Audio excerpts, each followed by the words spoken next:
Hello friends. तो जैसा कि मैंने इसके इस सीरीज़ के पहले वीडियो में आपको बता दिया है, 15 क्वेश्चन का जो एक सेशन था उसमें मैंने आपको बताया कि किस तरीके से ये इस सीरीज़ के सारे वीडियोस के क्वेश्चंस रहेंगे। तो उसी क्रम में आज उसके आगे से जो कि ये BHU एंट्रेंस एग्ज़ाम के प्रीवियस ईयर पेपर हैं पॉलिटिकल साइंस के MA के, तो उसी संदर्भ में आज के इसी क्रम में आगे के वीडियोस में मैं आपको सॉल्व कराने जा रहा हूँ जो भी क्वेश्चंस हैं।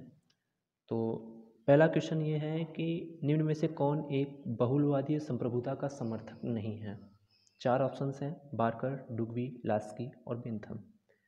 तो इसमें जो समर्थक हैं वो पहले जो 3 ऑप्शन हैं, बार्कर, डुग्बी और लास्की, ये तीनों जो है बहुलवादी संप्रभुता के समर्थक हैं। तो बचे हुए बेंथम हैं जो कि बहुलवादी संप्रभुता के समर्थकों में नहीं आते हैं। बात करते हैं बहुलवादी संप्रभुता की। तो बहुलवाद वह सिद्धांत है जिसके अनुसार समाज में आज्ञा पालन कराने की शक्ति एक जगह केंद्रित नहीं होती है, जहाँ से जो रूल्स और रेगुलेशंस हैं वो एक जगह केंद्रित नहीं होते हैं, बल्कि वह अनेक समूहों में बिखरी होती है। ये समूह मानव जीवन की विभिन्न आवश्यकताओं की पूर्ति करते हैं। ठीक। तो बहुलवाद का जो उदय हुआ था वो संप्रभुता का जो ऑस्टिन द्वारा प्रतिपादित की गई संप्रभुता थी, एकलवादी सिद्धांत जो था संप्रभुता का, उसके विरोध में हुआ था। इसके समर्थकों में जैसा कि मैंने ये 3 तो आपने जान ही लिया कि बार्कर, डुग्बी और लास्की जो है ये तीनों बहुलवादी संप्रभुता के समर्थक हैं। कुछ और समर्थक जैसे मैकाइवर, JN फिगिस, MP फॉलेट, ये कुछ और हैं। लास्की की जो एक पॉपुलर बुक है इस संदर्भ में वो है the grammar of politics. MacIver की द मॉडर्न स्टेट, जो कि इसके पहले हम जो क्वेश्चन सॉल्व कर रहे थे तो वहाँ पे हमें देखने को मिला था मैकाइवर की बुक का नाम। और जो संप्रभुता का बहुलवादी सिद्धांत है इसका जनक जो माना जाता है वो जर्मनी के विचारक गायरके और मिटलैंड को माना जाता है। तो इतनी बातें आपको पता होनी चाहिए, और अगर आप नोट करना चाहें तो नोट कर लें, वरना आपको PDF प्रोवाइड कराया जाएगा। आगे आने वाले वीडियोस में मैं बताऊंगा कि आपको किस तरीके से PDF इसका प्रोवाइड कराया जाएगा। बढ़ते हैं अगले क्वेश्चन की ओर। अगला क्वेश्चन है, निम्नलिखित में से कौन एक अद्वैतवादी संप्रभुता की विशेषता नहीं है। Which one of the following is not a feature of monistic theory of sovereignty. तो जो अद्वैतवादी संप्रभुता की विशेषताएं हैं, पहले तो हम उनकी बात करते हैं। एक तो पूर्णता है, सार्वभौमिकता है, अदेयता है, स्थायित्व है, अविभाज्यता है। तो निरंकुशता मतलब पूर्णता जो भी कह लें, स्थायित्व, सर्वव्यापकता, ये सब तो अद्वैतवादी संप्रभुता के लक्षण हैं। जो विभाज्यता है यह जो है अद्वैतवादी संप्रभुता का लक्षण नहीं है। तो इसका करेक्ट आंसर जो होगा वो हो जाएगा थर्ड ऑप्शन। तो ये जो है अद्वैतवादी संप्रभुता की विशेषता नहीं है, विभाज्यता। तो जो अद्वैतवादी संप्रभुता के लक्षण हैं जैसे कि पूर्णता, यह मतलब कि प्रभुसत्ता जो है ये मानता है कि प्रभुसत्ता एक पूर्ण एवं असीम शक्ति है। राज्य के भीतर सभी व्यक्ति एवं समूह इसके अधीन होते हैं तथा राज्य के बाहर भी यह राज्य के संदर्भ में सर्वोच्च माना जाता है। इसी तरीके से सार्वभौमिकता, अदेयता, स्थायित्व, अविभाज्यता, ये सभी जो है अद्वैतवादी संप्रभुता के लक्षण हैं, विशेषताएं हैं। बढ़ते हैं अगले क्वेश्चन की ओर। यह है एक कोटेशन से रिलेटेड। यह किसने कहा कि विश्व युद्ध का एक प्रमुख कारण अद्वैतवादी संप्रभुता का सिद्धांत है। तो जैसा कि आप सभी जानते हैं, लास्की, बार्कर, डुग्बी, क्रैब, ये सारे जो है अद्वैतवादी संप्रभुता के आलोचक थे और इन्होंने बहुलवादी संप्रभुता का समर्थन किया, ये चारों लोगों ने। तो इसमें जो लास्की हैं उन्होंने जो है विश्व शांति के लिए अद्वैतवादी संप्रभुता को खतरा माना था। तो ये उन्हीं का कोटेशन है, लास्की का। तो इसमें जो है ये पहला जो ऑप्शन है लास्की, ये करेक्ट आंसर होगा। आगे बढ़ते हैं अगले क्वेश्चन की ओर। जैसा कि हम कोशिश कर रहे हैं कि ये सेशन आधे घंटे से ज़्यादा का ना हो जाए, जिससे कि बोरिंग ना लगे आप लोगों को। तो कोशिश वही है, अगर ये आधे घंटे से ज़्यादा होता है तो फिर वो एक्सप्लेन करने के चक्कर में हो जाएगा। बाकी मैं कोशिश करूँगा कि ये आधे घंटे में सेशन समाप्त हो। अगला जो क्वेश्चन है वो ये, यह किसने कहा कि राज्य का स्थान व्यक्ति से पूर्व का है। तो प्लेटो, मैकाइवर, अरिस्टोटल, हेगल, ये 4 ऑप्शन दिए गए हैं कि राज्य का स्थान व्यक्ति से पूर्व, यह किसने कहा। तो जो अरिस्टोटल हैं उन्होंने इस चीज़ को कहा है कि राज्य का स्थान व्यक्ति से पूर्व है। जब वो अपने राज्य का थ्योरी दे रहे थे, स्टेट की थ्योरी देते हैं, उसका विकास देते हैं, तो वहाँ पे इन्होंने ये बात कही है। यहाँ पे हम एरिस्टोटल की कुछ रचनाओं की बात करते हैं, जिसमें उनकी पॉलिटिक्स जो है वो सबसे पॉपुलर रचना है उनकी। और भी कई सारी रचनाएं हैं जिन्हें 4 भागों में हम डिवाइड कर सकते हैं: तार्किक रचना, वैज्ञानिक रचना, सौंदर्य शास्त्र, दर्शन शास्त्र। इनमें भी कई सारी रचनाएं हैं, लेकिन हम एक एक रचनाएं सारी चीज़ों में से लेंगे। जैसे तार्किक रचनाओं में इनकी है कैटेगरीज, वैज्ञानिक रचना में मेट्रोलॉजी, सौंदर्य शास्त्र में रेटोरिक और दर्शन शास्त्र में मेटाफिजिक्स। एरिस्टोटल की जो अध्ययन पद्धति थी वो आगमनात्मक थी, जो कि विशेष से सामान्य की ओर होती है। विश्लेषणात्मक थी, तुलनात्मक पद्धति थी, और इन्हें तो तुलनात्मक पद्धति का जनक कहा जाता है। 158 संविधानों के अध्ययन के बाद इन्होंने अपना ये पेश किया था। और राज्य की विशेषता बताते हुए इन्होंने ये बात कही थी कि राज्य का स्थान जो है वो व्यक्ति से पूर्व का है। तो उसमें इन्होंने, हालांकि कई बार ये समझने में बहुत ही परेशानी होती है, तो लेकिन अगर तार्किक दृष्टि से देखा जाए, चूँकि एरिस्टोटल ये मानते हैं कि व्यक्ति से परिवार बनता है, परिवार से ग्राम, ग्राम से राज्य। तो इस तरीके से तो जो राज्य है उससे पहले, राज्य से पहले व्यक्ति आता है। लेकिन यहाँ पे उन्होंने तार्किक दृष्टि से समझाने की कोशिश की है कि राज्य जो है वो एक समग्र है और व्यक्ति जो है वो इकाई है। तो जब समग्र ही नहीं रहेगा तो इकाई का कोई महत्व नहीं रह जाता। इसीलिए इन्होंने राज्य का जो स्थान माना है वो व्यक्ति से पूर्व का माना है। और भी कई सारी विशेषताएं इन्होंने बताई हैं राज्य की, लेकिन यहाँ पे हम बहुत ज़्यादा एक्सप्लेन नहीं करेंगे। जैसे कि राज्य सर्वोच्च समुदाय है, इन्होंने ये माना। राज्य प्रकृति से स्वावलंबी है, आत्मनिर्भर संस्था है। तो ये कुछ जो है और विशेषताएं थी। बढ़ते हैं अगले क्वेश्चन की ओर। तो अगला क्वेश्चन है, निम्न में से कौन अधिकार के कानूनी सिद्धांत का समर्थक है? Who among the following is supporter of legal theory of right? ध्यान रहे कि आप लोग अगर इंग्लिश में इसे पढ़ें तो वो ज़्यादा बेटर रहेगा और समझें वो भी ज़्यादा, चूँकि बुक्स के नाम किसी कोटेशन को अगर आप उसे इंग्लिश में ध्यान रखते हैं तो वो ज़्यादा अच्छा होगा आपके लिए। जो अगला क्वेश्चन है कि अधिकार के कानूनी सिद्धांत का समर्थक, वो हैं जॉन ऑस्टिन। पहली बात तो हम अधिकारों की बात यहाँ पे करेंगे। इसमें जो है ये चौथा जो ऑप्शन है जॉन ऑस्टिन, वो करेक्ट आंसर है। तो अधिकार क्या होता है ये हम बात करेंगे। अधिकार जो है राज्य के अंतर्गत व्यक्ति को प्राप्त होने वाली ऐसी अनुकूल परिस्थितियों एवं अवसर हैं जिनसे उसे आत्म विकास में सहायता मिलता ही है। तो व्यक्ति के आत्मविकास में सहायक परिस्थितियां जो होती हैं, जो कि राज्य के अंतर्गत व्यक्ति को प्राप्त होती हैं, उसे ही अधिकार कहते हैं। अधिकार के कई सारे सिद्धांत हैं और उसके विभिन्न समर्थक हैं, जिसका कि पहले यहाँ पे पूछा ही गया है कानूनी सिद्धांत के समर्थक। तो उसमें ऑस्टिन आते हैं, बेंथम आते हैं, हॉब्स आते हैं, हॉलैंड आते हैं। एक अधिकार का आदर्शवादी सिद्धांत है, उसमें क्रॉस, हेनरिची, ग्रीन, लास्की, कांट। तीसरा है ऐतिहासिक सिद्धांत, अधिकारों का ऐतिहासिक सिद्धांत। इसमें जो समर्थक हैं वो बर्क हैं, हेगल हैं, हेनरी मैन हैं। और एक समाज कल्याण सिद्धांत है अधिकार का, उसमें बेंथम, मिल, चेफर, रास्को और पाउंड आते हैं। तो ये कुछ थिंकर्स हैं, आप चाहें तो इनके नाम नोट कर सकते हैं वीडियो को पॉज कर करके। लेकिन जैसा कि मैंने कहा है कि पीडीएफ आपको प्रोवाइड कराया जाएगा, तो वो आपको मिल जाएगा। आने वाले कुछ वीडियोज़ में उसकी बात की जाएगी। आगे बढ़ते हैं अगले क्वेश्चन की ओर। तो वो है, यह मत की स्वतंत्रता तथा समानता साथ साथ संभव नहीं है, इसके साथ संबंध है। तो कौन इसका समर्थक है कि स्वतंत्रता और समानता साथ साथ संभव नहीं है? तो Laski, Lenin, Lord Acton, MacIver. इसमें लॉर्ड एक्टन जो है वो करेक्ट आंसर है। देखिए, स्वतंत्रता तथा समानता के संबंधों में 2 तरीके के हैं। एक तो मानते हैं कि साथ साथ संभव नहीं है, और दूसरे मानते हैं कि इन दोनों में कोई विरोधाभास नहीं है। साथ साथ संभव नहीं है, इसके समर्थकों में जो है वो आते हैं लॉर्ड एक्टन, टॉक्विली, बेजहार, हेयक, फ्रीडमैन, मोस्का, ल्यूकस। ये कुछ थिंकर्स हैं जो इसके समर्थकों में आते हैं। ये मानते हैं कि समानता की दिशा में हर कदम स्वतंत्रता को सीमित कर देता है और स्वतंत्रता की रक्षा का प्रयास समानता की प्राप्ति में बाधक है। ये इनके विचार होते हैं इस संबंध में। आगे बढ़ते हैं अगले क्वेश्चन की ओर। अपने न्याय के सिद्धांत में जॉन रॉल्स किससे प्रभावित हैं? जॉन रॉल्स का न्याय सिद्धांत बहुत ही पॉपुलर है और इसका जो करेक्ट आंसर है वो है नंबर 3, कांट से ये बहुत ही प्रभावित है। अपने न्याय के सिद्धांत के लिए कांट से प्रभावित हैं। और इनकी जो जॉन रॉल्स की एक फेमस बुक है इस पर न्याय सिद्धांत पे आधारित, वो है थ्योरी ऑफ जस्टिस। तो ये आप बुक का नाम याद रखें, थ्योरी ऑफ जस्टिस, जो है वो जॉन रॉल्स से संबंधित है। बढ़ते हैं अगले क्वेश्चन की ओर। अगला क्वेश्चन है, सामान्य हितों की सामान्य चेतना की अवधारणा किससे संबंधित है? Lock, Bentham, Barker, green. तो सामान्य हितों की सामान्य चेतना का जो संबंध है वो है ग्रीन से। ये चौथा option TH. Green. TH. Green की जीवन परिचय पे तो हम नहीं जाएंगे, लेकिन इनकी कुछ बुक्स या वर्क्स जिन्हें हम कह सकते हैं उनका और इनके दर्शन पर प्रभाव किसका पड़ा वो और इनके कुछ सिद्धांतों की बात हम करेंगे।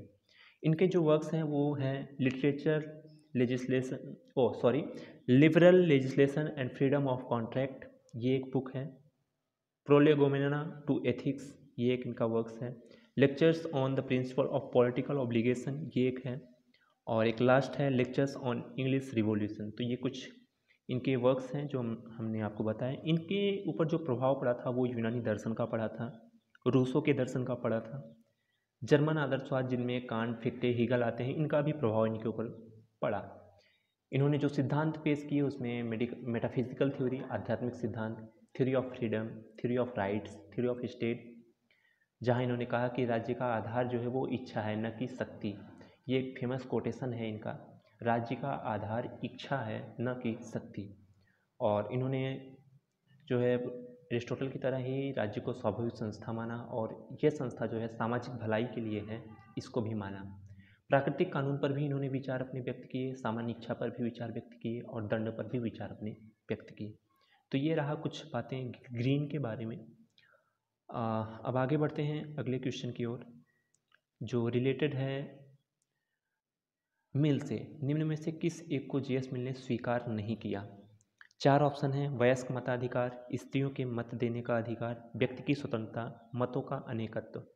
ये थोड़ा सा कॉम्प्लिकेटेड है, चूँकि 3 ऑप्शंस तो बहुत ही आसान हैं। स्त्रियों को मत देने का अधिकार, इन्होंने बहुत ही प्रबल तरीके से बात उठाई। व्यक्ति की स्वतंत्रता की भी बात की, मतों का अनेकत्व या प्लूरल वोटिंग की बात भी इन्होंने की। वयस्क मताधिकार के संदर्भ में थोड़ा सा समझने की बात है, इन्होंने शिक्षित और बहुत ही जो भी बुद्धिजीवी लोग हैं उनको वोट देने की बात की है। वयस्क तो काफ़ी लोग होते हैं लेकिन उनमें कुछ लोग बुद्धिजीवी नहीं होते हैं, तो इस हिसाब से हम ये पहला जो ऑप्शन है इसका वयस्क मताधिकार, वो कह सकते हैं कि जीएस मिल ने उस चीज़ को स्वीकार नहीं किया। बाकी स्त्रियों को मत देने का अधिकार उन्होंने स्वीकार किया, व्यक्ति की स्वतंत्रता भी स्वीकार की, मतों के अनेकत्व की भी बात की कि बुद्धिजीवियों को अधिक मत देने का अधिकार होना चाहिए।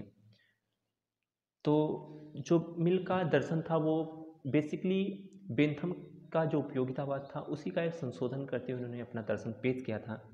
इनके कुछ वर्क्स की हम बात करेंगे तो उसमें है system of logic, the principle of political economy, on liberty, इनकी एक फेमस बुक है, ये है वर्क्स है ऑन लिबर्टी, आप इसे याद रखिए। Thoughts of parliamentary reform, consideration of representative government, utilitarianism, the subject of women. तो ये कुछ इनके वर्क्स हैं। स्त्री मताधिकार के संबंध में बेंथम ने कोई उल्लेख नहीं किया था, लेकिन मिल ने इसका जोरदार समर्थन किया। व्यक्ति की स्वतंत्रता के विषय में मिल ने अपनी बुक ऑन लिबर्टी में लिखा हुआ है और इन्होंने स्वतंत्रता को जो है 2 दार्शनिक आधारों में प्रस्तुत किया, एक तो व्यक्ति की दृष्टि से, दूसरा समाज की दृष्टि से। एक व्यक्ति की दृष्टि से ये कि उसका उद्देश्य व्यक्तित्व का संपूर्ण विकास करना होता है, व्यक्ति का उद्देश्य, जो कि स्वतंत्र वातावरण में संभव है। और मतों का अनेकत्व या जिसे हम प्लूरलिटी ऑफ वोटिंग कहते हैं वो है। और मिल ने प्रजातंत्र की व्याख्या करते हुए ये सारे अपने थ्योरीज दी हैं, बहुल मतदान का, अनुपातिक प्रतिनिधित्व का, और ये जो स्त्री के मताधिकार की बात है। मिल ने जो प्रजातंत्र था उसको 2 भागों में बांटा था, एक नकली प्रजातंत्र जो कि संख्या पर आधारित इन्होंने माना, और असली प्रजातंत्र जो था वो गुण पर आधारित था। और उसी का सुझाव देते हुए इन्होंने मतों के अनेकत्व की बात कही, स्त्रियों के मताधिकार की बात कही। तो ये रहा मिल के बारे में कुछ एक्सप्लेन। आगे बढ़ते हैं अगले क्वेश्चन पे, वो है Who among the following supporter of the view that war was necessary among state? किसने राज्यों के मध्य युद्ध को आवश्यक माना? ये जो रिलेटेड है वो है हीगल से। हीगल ने माना था कि राज्यों के मध्य युद्ध आवश्यक है। ये जो थर्ड वाला ऑप्शन है ये। तो हीगल के बारे में ये बात करने से पहले हम उनके कुछ वर्क्स पे जाएंगे, जैसा कि हम ऊपर भी करते आए हैं। वो ये कि वो तो उनके वर्क्स में है एक फिनोमिनोलॉजी ऑफ स्पिरिट 1807 में जो हुई, पब्लिश हुई। Science of logic, encyclopedia of philosophical science, philosophy of rights, philosophy of history, constitution of Germany. तो ये इनके कुछ वर्क्स हैं। जो दो हैं, फिनोमिनोलॉजी ऑफ स्पिरिट और फिलोसफी ऑफ राइट्स, ये दोनों बुक जो है उनके राज्य संबंधी जो विचार उन्होंने दिए हैं, इन्हीं दो पुस्तकों के माध्यम से उन्होंने दिए हैं। हीगल जो है अपने लेख द जर्मन कॉन्स्टिट्यूशन में राज्य को परिभाषित किया है। द जर्मन कॉन्स्टिट्यूशन जो इनका एक लेख है उसमें इन्होंने राज्य को परिभाषित करते हुए कहा कि राज्य मानवों का ऐसा समुदाय है जो सामूहिक रूप से संपत्ति की रक्षा के लिए संगठित होता है। इसलिए सार्वजनिक सेना और सत्ता का निर्माण करके ही राज्य की स्थापना की जाती है। तो सेना और सत्ता के निर्माण करके ही राज्य की स्थापना की बात हीगल करते हैं। हीगल ने अपने राज्य की कई सारी विशेषताएं बताई हैं, कई सारी विशेषताएं उनके अनुसार होनी चाहिए राज्य की। उसी में इन्होंने युद्ध को उचित माना। उनके अनुसार युद्ध मानव के सर्वोत्तम गुणों को प्रकट करते हैं, इसीलिए उन्होंने राज्यों के मध्य युद्ध को आवश्यक माना, क्योंकि उनके अनुसार जो युद्ध है वो मानव के सर्वोत्तम गुणों को प्रकट करते हैं। यह व्यक्ति की एकता की भावना को, नैतिकता का विकास करता है। यह जो युद्ध है वो इस विश्व इतिहास का निर्माण करता है। आंतरिक शक्ति में, एक राज्य की आंतरिक शक्ति में वृद्धि करता है। नागरिकों में देश प्रेम की भावना का संचार करता है।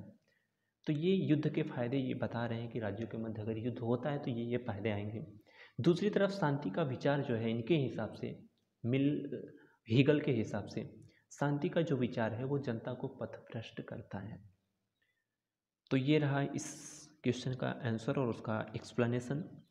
मैं और चारों ऑप्शन का बहुत ज़्यादा एक्सप्लेनेशन नहीं कर रहा हूँ, चूँकि वीडियो फिर लंबा हो जाएगा, जो जिसका कि बहुत डर रहता है, या आप ऊबते भी हैं ज़्यादा लंबा वीडियो देखने से। इसलिए आगे बढ़ते हैं अगले क्वेश्चन पे। वो है, अपने राजनीतिक विचारों में गांधी इसके करीब थे। तो यहाँ पे कुछ ऑप्शंस दिया गया है कि वो किसके करीब थे अपने राजनीतिक विचारों में। तो समष्टिवादी, फांसीवादी, आदर्शवादी और व्यक्तिवादी। तो इसमें जो दूसरा ऑप्शन है व्यक्तिवादी वो करेक्ट है। आदर्शवादी तो वो थे, गांधी जी को आदर्शवादी कहा जाता है, वो आदर्शवादी थे। केवल राजनीतिक विचारों में इन्हें सारे उनके जो सारी विचार हैं उनके संदर्भ में वो आदर्शवादी थे, लेकिन जो उनका राजनीतिक विचार था वो व्यक्ति को ही स्वतंत्रता की बहुत ही पक्षधर थे, राज्य को हस्तक्षेप करने से रोकते थे। तो ये ऑप्शन इसमें सही होगा। व्यक्तिवादी और आदर्शवादी में कन्फ्यूज़न रहेगा इनके गांधी के संदर्भ में, लेकिन यहाँ पे व्यक्तिवादी ही एक उचित उत्तर होगा यहाँ के लिए। तो आगे बढ़ते हैं अगले प्रश्न पे, जो कि है द पॉलिटिक्स ऑफ इंक्लूजन नामक पुस्तक का लेखक कौन है। The politics of inclusion, J L. Nehru, M N. Roy, M K. Gandhi, Zoya Hasan. तो इसका जो करेक्ट आंसर है वो है जोया हसन, जिन्होंने लिखा है कि द पॉलिटिक्स ऑफ इंक्लूजन। तो इनके कुछ और भी बुक्स का नाम मैं बताना चाहूँगा, क्योंकि मैं पहले ही बोला हूँ कि अगर बुक्स के बारे में पूछता है तो हम उस राइटर की और भी सारी बुकों को खोजेंगे, उनके बारे में जानेंगे। तो जोया हसन की जो और बुक्स हैं, द पॉलिटिक्स ऑफ इंक्लूजन, ये तो यहाँ पे दिया गया है। एक और बुक है कांग्रेस आफ्टर इंडिया। अगली book the empire of disgust. एक और है इक्वलाइजिंग एक्सेस, अनइक्वल सिटीजन्स। और एक लास्ट, और जो अभी तक मैं बता रहा हूँ उसमें ये लास्ट है, parties and party politics in India. तो ये कुछ बुक्स हैं जोया हसन की, आप इन्हें नोट्स कर सकते हैं। तो इसका आंसर रहा जोया हसन। आगे बढ़ते हैं। J L. Nehru is associated with, J L. Nehru का नाम इसके साथ संबंध है। तो ये तो बहुत ही आसान ही क्वेश्चन कह सकते हैं, क्योंकि आदर्शवाद, मार्क्सवाद, उपयुक्तावाद, प्रजातांत्रिक समाज। तो आप लोगों में से आई होप सबको पता होगा कि जवाहरलाल नेहरू का जो संबंध है वो प्रजातांत्रिक समाजवाद से है। प्रजातांत्रिक समाजवाद जो है वो, या लोकतांत्रिक समाजवाद भी जिसे हम कह सकते हैं, वो लोकतंत्र और समाजवाद दोनों को साथ लेकर चलना चाहता है, दोनों को साथ लेकर चलता है। वह व्यक्तिवाद और पूंजीवाद के स्थान पर एक नई सामाजिक व्यवस्था लाना चाहता है। उसके लिए संसदीय प्रणाली का उपयोग होता है। इसमें प्रजातांत्रिक समाजवाद की स्थापना के लिए संसदीय प्रणाली का उपयोग नॉर्मली किया जाता है। यहाँ जनता जो है वो अपने चुने हुए प्रतिनिधियों के द्वारा आर्थिक, सामाजिक, राजनीतिक समानता का ऐसा वातावरण उत्पन्न करना चाहती है जहाँ वर्ग भेद बिल्कुल कम रहे। तो ये प्रजातांत्रिक समाजवाद के बारे में थोड़ा सा डिटेल रहा। आगे फिर अगर कहीं पड़ता है तो मैं इसे डिटेल में बताऊँगा, क्योंकि वीडियो लंबा होने की डर से ही मैं थोड़ा कम बता रहा हूँ। आगे अगर कहीं पड़ता है तो मैं इसको ज़्यादा बताऊँगा, फिर और सारी चीज़ों को कम बताऊँगा। तो ऐसे ही चलता रहेगा और हर एक टॉपिक की मुझे लगता है एक्सप्लेनेशन हो जाएगी जब तक सारे पेपर्स हम सॉल्व करेंगे। जैसा कि मैंने पहले भी किया है, ये प्रीवियस ईयर पेपर्स हैं जो सॉल्व किए जा रहे हैं, तो एक दिन में ये सारे ख़त्म नहीं हो जाएंगे। आगे बढ़ते हैं। Gandhi's, who is the writer of the book entitled Gandhi's political philosophy. Gandhi's political philosophy नामक पुस्तक का लेखक कौन है? तो जैसा कि मैंने पहले भी कहा है कि आपको जो बुक्स के नाम हैं, जो कोटेशंस हैं, वो इंग्लिश में अगर याद रहें तो ज़्यादा अच्छे हैं, इंग्लिश में अगर आप उसको पढ़ें तो ज़्यादा अच्छे हैं। यहाँ पे जो गांधीज पॉलिटिकल फिलॉसफी का लेखक है वो है भिखु पारिख। भिखु पारिख। रामचंद्र गुहा भी काफ़ी सारी बुक्स लिखे हैं इनके ऊपर, गांधी के ऊपर, लेकिन यहाँ पे जो करेक्ट आंसर है वो भिखु पारिख है। भिखु पारिख की कुछ और बुक्स को हम यहाँ पे बताना चाहेंगे आपसे। एक तो उनकी है Gandhi a very short introduction, ये एक बुक है। एक और बुक है डिबेटिंग इंडिया, इससे ऑन इंडियन पॉलिटिकल डिस्कोर्स। एक अगली बुक है culture and economic in Indian diaspora, rethinking multiculturalism. एक लास्ट जो, हालांकि और भी कई बुकें हैं लेकिन एक दो बुकों का नाम मैं और बताना चाहूँगा, वो है crisis and change in contemporary India. और एक लास्ट बुक जो मैं यहाँ पे बताना चाह रहा हूँ वो ये कि द कॉन्सेप्ट ऑफ सोशलिज्म। तो ये कुछ बुक्स हैं उनकी, कुछ वर्क्स हैं उनके जो मैंने आपको बताया। आप चाहें तो इन्हें नोट कर लें, क्योंकि ऐसे ही बुक्स के नाम पूछते रहते हैं एंट्रेंस एग्ज़ाम में। अगर आप इन्हें नोट करते हैं तो अच्छा है। बाकी पीडीएफ की बात मैं अभी प्लान बना रहा हूँ उसका, कि आप लोगों को वो कैसे प्रोवाइड कराई जा सकती है। तो जब भी वो उसके बारे में प्लान बन जाएगा, जब भी वो हम आपको प्रोवाइड कराने वाले हो जाएं तो हम आपको बता देंगे। आगे बढ़ते हैं। एक आज का लास्ट क्वेश्चन, चूँकि मैं 15-15 क्वेश्चन का सेट लेके आ रहा हूँ ताकि वीडियो लंबा भी ना हो और आपको मज़ा भी आए उसको पढ़ने में, उसको सुनने में और उसको समझने में। ये लास्ट क्वेश्चन है, वो है by which one of the following acts the British parliament provided for annual grant for ₹1 lakh for development of Indian literature and for developing knowledge of science. तो जिनके लिए हिंदी में जानना है वो यहाँ है। एक मिनट, मैं थोड़ा इसको नीचे। निम्न में से किस एक एक्ट द्वारा ब्रिटिश संसद ने भारतीय साहित्य के विकास एवं वैज्ञानिक विकास के लिए ₹1 लाख के वार्षिक अनुदान का उल्लेख किया? तो ये एक्ट है, 4 ऑप्शन हैं। The regulating act 1793, the charter act 1791, the charter act 1813, the charter act 1833। तो इसका जो करेक्ट आंसर है वो है द चार्टर एक्ट 1813। इसकी कुछ विशेषताएं थी इस चार्टर एक्ट की, वो मैं सारी विशेषताएं आपको बताना चाहूँगा, फिर से बताऊंगा कि वो कैसे रिलेटेड हैं। पहली विशेषता ये थी कि कंपनी का जो अधिकार था, ईस्ट इंडिया कंपनी का जो अधिकार था इंडिया पे, वो 20 वर्ष के लिए बढ़ा दिया गया था इस चार्टर एक्ट के माध्यम से। कंपनी का भारतीय व्यापार पर जो एकाधिकार था वो समाप्त हो गया था। हालांकि कुछ क्षेत्रों में, चाय और कॉफ़ी के क्षेत्रों में उसका एकाधिकार अभी भी बना हुआ था। इस चार्टर एक्ट के माध्यम से उसको, उस अधिकार को सेव किया गया था कंपनी के लिए। ईसाई मशीनरियों को भारत में प्रवेश करने की छूट मिली इस चार्टर के माध्यम से। जो ईसाई मशीनरियाँ थीं उनको भारत में प्रवेश करने की छूट मिली। एक और जो विशेषता जो यहाँ के इस क्वेश्चन से रिलेटेड है, कंपनी को भारत में शिक्षा पर ₹1 लाख खर्च करने का प्रावधान था, जो इसी रेगुलेट चार्टर एक्ट 1813 से मिला था कि ₹1 लाख का जो है वार्षिक अनुदान वो दिया जाएगा शिक्षा और साहित्य के विकास के लिए। तो ये रहा आज का क्वेश्चन, आज का आंसर और आज का एक्सप्लेनेशन। और अगर आप इस चैनल पे इस वीडियो में नए हैं तो पिछला वीडियो भी देखिए, और इसका जो इंट्रोडक्शन वीडियो है वो खासकर आप सबसे पहले देख लीजिए, ताकि आपको समझ में आए कि किस तरीके से अभी आने वाले सेशंस आने वाले हैं, आने वाली इस वीडियो सीरीज़ आने वाली है, और ये वीडियो सीरीज़ कैसे आपको इफ़ेक्ट करेगी, ये सारी चीज़ें आप इंट्रोडक्शन वीडियो में देख सकते हैं। और चैनल को सब्सक्राइब करें, और अगर आपको ये वीडियो अच्छा लगे हो तो लाइक भी करें, और अपने दोस्तों के साथ जो भी पॉलिटिकल साइंस अभी यूजी में हैं या फिर बीए सेकेंड ईयर या थर्ड ईयर में हैं उन्हें भी भेजें, ताकि इस लॉकडाउन अभी चल रहा है तो कुछ ना कुछ होता रहे पढ़ाई। तो आज का सेशन जो है वो यहाँ पे समाप्त होता हुआ, और अगर वीडियो अच्छा लगा हो तो लाइक करें और चैनल को सब्सक्राइब करें।